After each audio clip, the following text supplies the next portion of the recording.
In due course, as you progress, it's gauged by how close are you becoming to the object of your devotion.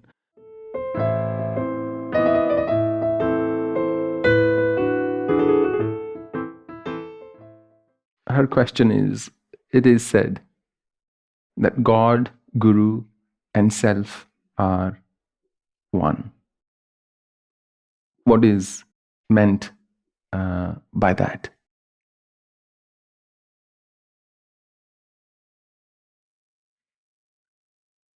There is a concept I spoke about earlier called Siddh, Sadhan, Sadhya, and Sadhak.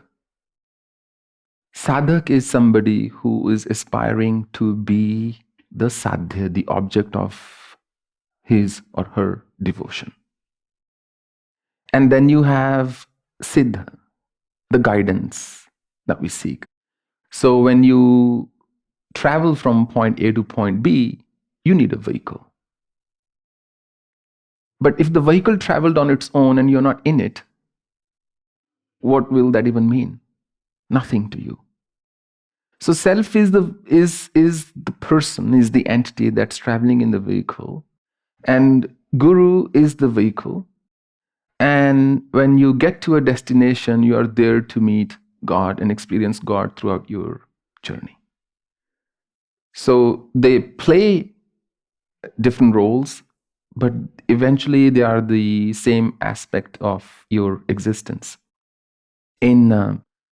When I wrote that book, The Last Gambit, I just had the ending in mind. And the ending was the student will go dressed exactly like his master he will go out looking for another student, somebody to pass on the knowledge to, somebody who can carry the baton and provide light to the whole world or whoever seeks it. So somewhere the Vedantic view, or the Advaita view I should say, is that you become one. But even the view with devotion and sentiments is that you would eventually be one. You would eventually become like the person you look up to. And that's really what it means. And that's how we gauge somebody's spiritual growth. If your guru is an angry woman or an angry man, do you also become angry? Good, you are becoming like him or her. Have you not noticed? I mean, सबसे पहले लोग गुरु की ही दुहाई देते हैं. अरे ऐसे गुरु को मानते हो फिर भी ऐसी बात करते हो. People, your family members will be the first to tell you, कौन से आश्रम जाते हो? कुछ तो बदल नहीं है तुम में. Right? Where do you go? Which guru you follow? You're still shouting. You're still angry. They'll be very quick to tell you those things. Schadenfreude, it gives them this joy. Dekha, joy at somebody else's agony. So I think that's really what it means.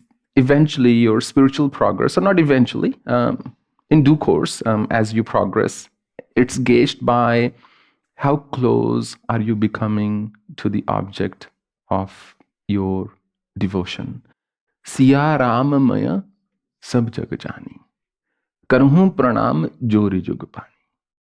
Goswami writes, look, I stand before the whole world with folded hands because I cannot see anything or anybody else than Siya Ram. Then I am only seeing them. So that is ultimately the sentiment. Sarvbhutastham atmani sarvbhutani cha atmani ekshate yog yukta atma sarvatra samadarshana. When somebody is about to merge in me, Konde, somebody, when they really understand who I am, Krishna says in the immediate next verse, he says, before that, what happens? That person starts to see me in everybody, and they start to see everybody in me, and they develop a sort of impartiality or a positively indifferent attitude towards everything that they're going through in their life, or everything that they are subjected to. That's the answer.